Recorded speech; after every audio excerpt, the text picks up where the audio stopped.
welcome to Mysterious Goings On. I am Alex Greenwood, your host.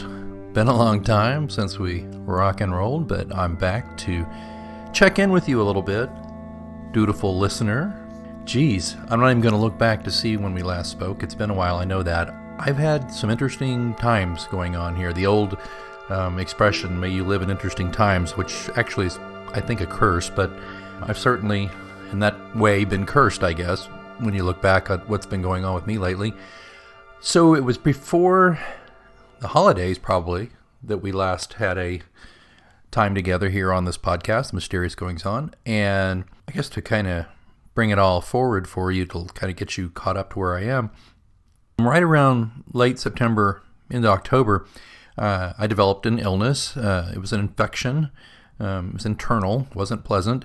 Not necessarily life-threatening or anything, but it did require some pretty heavy antibiotics. And, well, long story short, those antibiotics set off a chain of events that sent me to the hospital.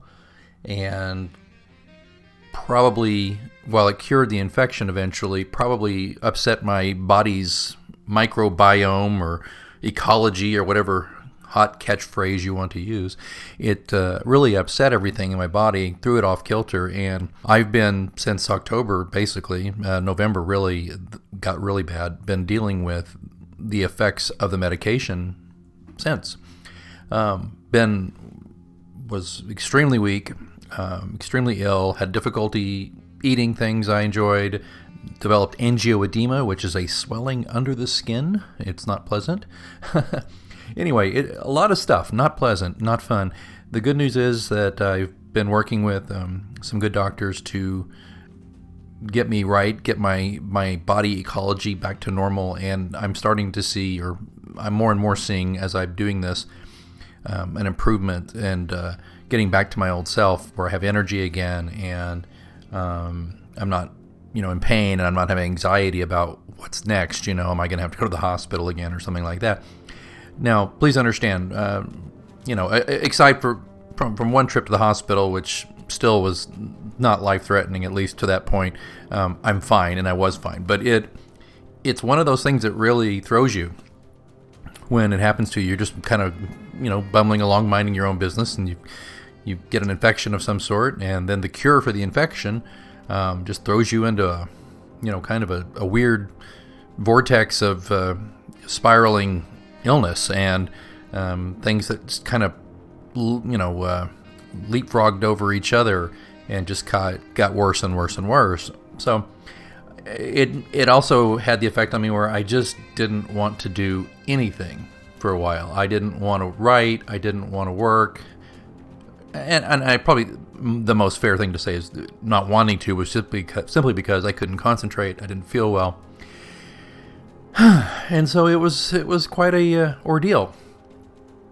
And in all that time, I was struggling to get Pilate's Rose, the 6th book in the John Pilate series, birthed or passed like a stone through my system, since we're being all medical here. And good news is, and hopefully you're a listener because you like to read the stuff, you've got it already, but Pilate's Rose is out there. It's doing all right. It's an Amazon-only paperback and an Amazon-only ebook. I've had some nice reviews and some good comments from folks who've read it. Some folks have been rather quiet, and that's okay. It's not your typical John Pilate adventure by some metrics, so I understand that. But anyway, I was really pleased to get that book out because it's a year and a half late, and that's the first thing. And every day that went by that I just didn't finish it or couldn't figure it out, it just frankly depressed me and made me feel terrible about it. And I felt like I was letting the readers down, but I also felt like I was letting the characters down and myself, because I had some fairly grandiose plans for this book when I started a couple of years ago on it. And just, I think, a general burnout's too strong a word, but maybe just a general saturation on my part with this series probably played a part in me developing writer's block, I guess, which I don't really believe in, really. I think if you want to write, you'll write, but I certainly had a hard time getting motivated to do it. So there was that, and then not feeling well. So I have to give some kudos to my good friend Jason McIntyre, the author and talented cover illustrator, by the way, because besides being encouraging, J-Mac, as I call him, Jason edited this book, gave me some fantastic ideas on it, and kind of gave me permission just to let the story tell itself, and gave me permission to say to myself, I don't have to do all these grandiose ideas. This can be a more simple story that kind of gets people back into the world of John Pilate, and just let's see where it goes, and let's maybe not try to, win like a national book prize with it. Let's just try to have a fun story. So my former editor, Robert, who couldn't work on this book, had given me a nice idea a while back when I was kind of struggling with it way before Jason started helping me. And he gave me an idea that became a lot of the basis for the plot of this particular book. And so I want to thank my buddy Robert Hayes, who maybe someday we'll work together again. He had some life circumstances where he couldn't work on this last book, but he had done a really nice job on Pilate's Blood, and but he had a really good idea about this one. And then Jason took it and ran with it as the editor this time, and really helped me immensely with this one. And he did a hell of a cover. It's Pilate's Rose, and what you have on the cover is a bloom, but it's an explosion. It's a bloom of an explosion on the water, which gives you a good hint of what's going on with this book. So big thanks to Robert initially there, but Jason for coming in and really just doing a great job and getting me kind of back up on my sea legs in the midst of all this physical misery, and helping me get the book out. So if you, again, want to get Pilate's Rose, it's on Amazon.com, paperback or ebook. If you're interested in a autographed version, just go to pilatescross.com. That's pilatescross.com, and make an order like my good friend Ed did. My buddy Eddie, he bought one through there the other day, and who wanted it autographed, and I shipped it off to him.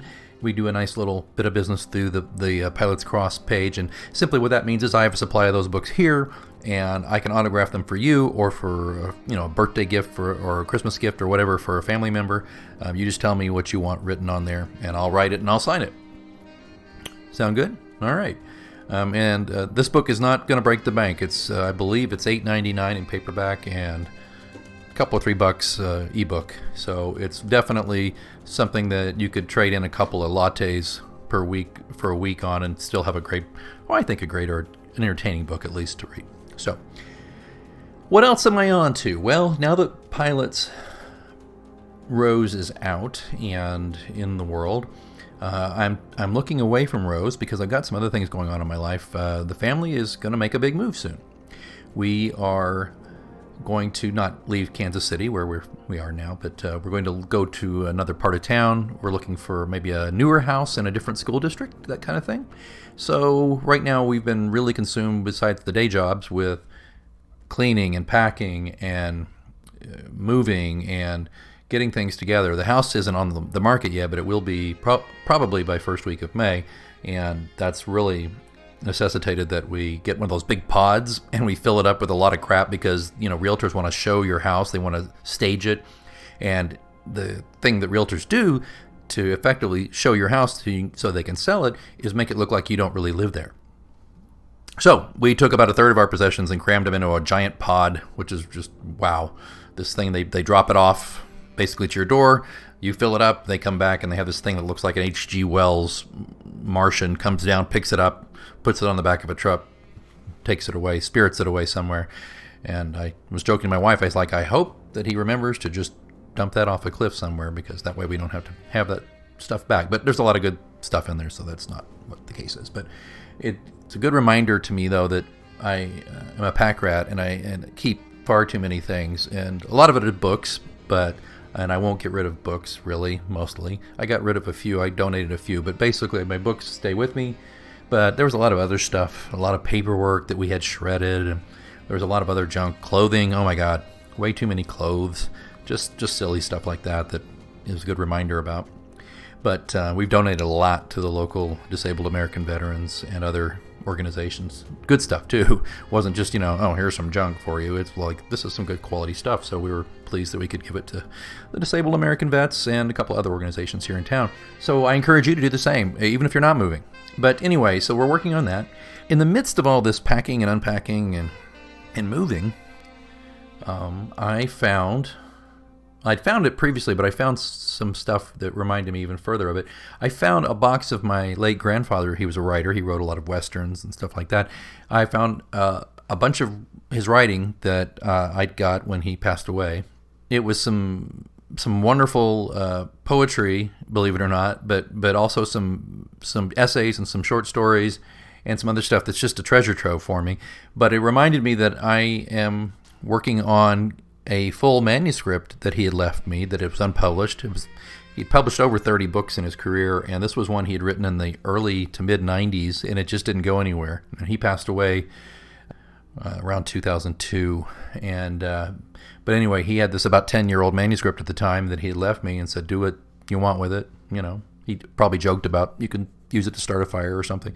And I found it, and it's called Big Cabin by Robert E. Trevathan. And it's unpublished, and it's just a paper manuscript. There's no disc or anything. He didn't have a computer. So this is all being transcribed into a Word document, and I'm going to polish it up and edit it a little bit here and there, but not change much, because whether or not contemporary people reading Westerns today or not want this or want this style, that's not really what I'm writing this for or doing with this. What I'm doing is I've just thought it would be great, considering he's been gone now for a little while, and I think about him just about every day. It'd just be nice to maybe get his first ebook out there, So Big Cabin, which is a very, if I say so myself, because he was an historian as well as a writer, but I think it's a very historically accurate look at the Katy Railroad and that part of northern Oklahoma and southern Kansas, northeastern corner of Oklahoma, southeastern corner of Kansas, the town of Big Cabin. So it's a lot of intrigue about the railroad, and there's a mix of real life people in there, and it's done in his style. And so I don't view me pulling it out of an old box, blowing the dust off of it, is my invitation to turn it into John Pilate in the Old West, or try to do a revisionist Quentin Tarantino kind of thing with it, and fill it full of blood and gore and violence and swearing. I'm not going to do that. Nothing against Quentin Tarantino. I like a lot of his stuff, but I'm just going to get it out and polish it up a little bit. There's some stuff I've got to tweak here and there, and then I'm going to put it out. It'll be on Caroline Street Press, publisher of the John Pilate mysteries, as well as a few other books.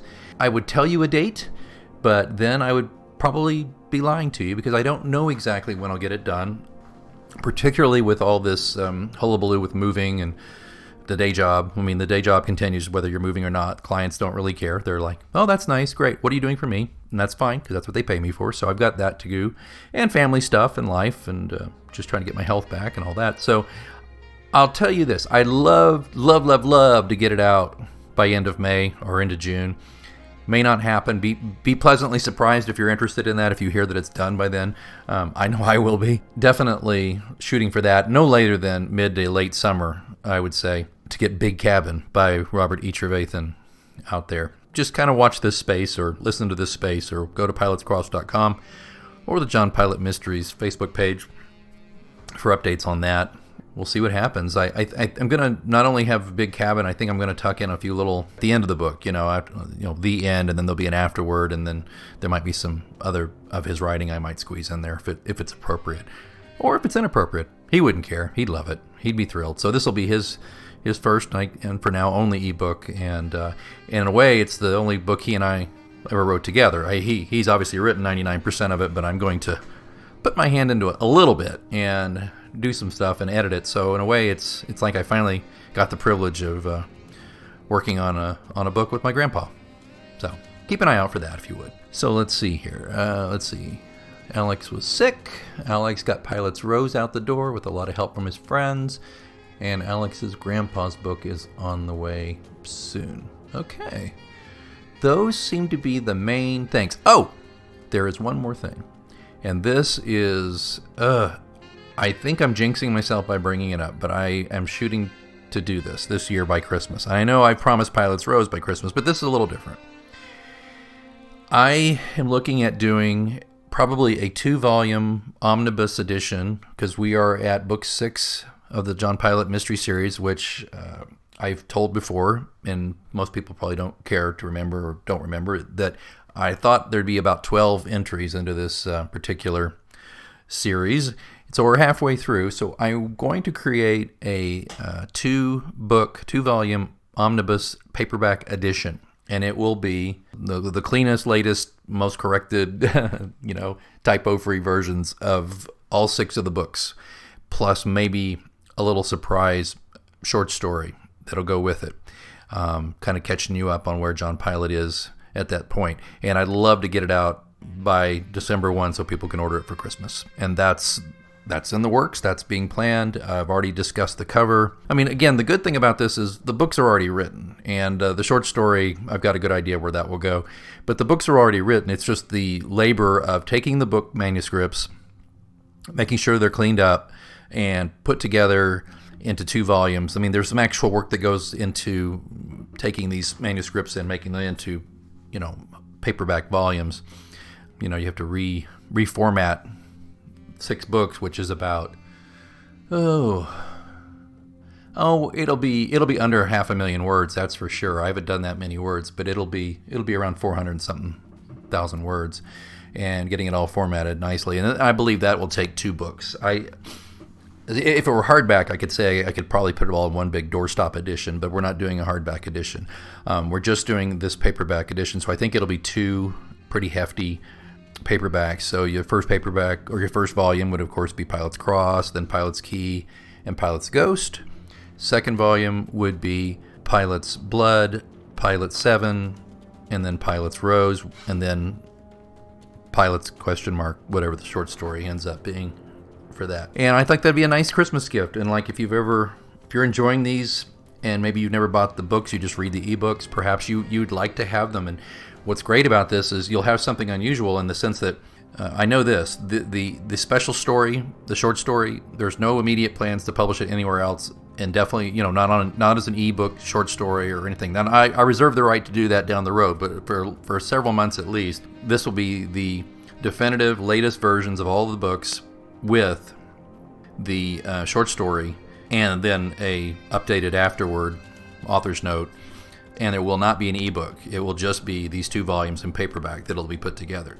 Again, reserve the right to maybe down the road do something else, but the whole point of this really is I don't have any plans to do it as an ebook. I just want to make this available as a 2-volume paperback. And it's for the hardcore Pilate fan, obviously, and for all 3 of you. But I'd like to do it. I'd like to have it, and I'm excited about the idea of really putting all these books into a couple of volumes and a brand new cover that kind of is an overarching cover for the whole series to date. I think will be fun, and I'm already talking to Jason McIntyre about that. So I'm pretty excited about that. All I'll tell you right now is, barring, here, knock on wood, more illness or work gets crazy, whatever, life gets in the way, but barring all those things, it should be ready, and I'll let you know about that. Well, this has been a very one-sided conversation. It's just been me talking at you about me, and I applaud you for getting this far into it without turning it off. I'd love to hear from you. I'd love to know how you're doing. I'd love to know if you bought Pilate's Rose, what you thought of it, if you feel like posting a review on Amazon.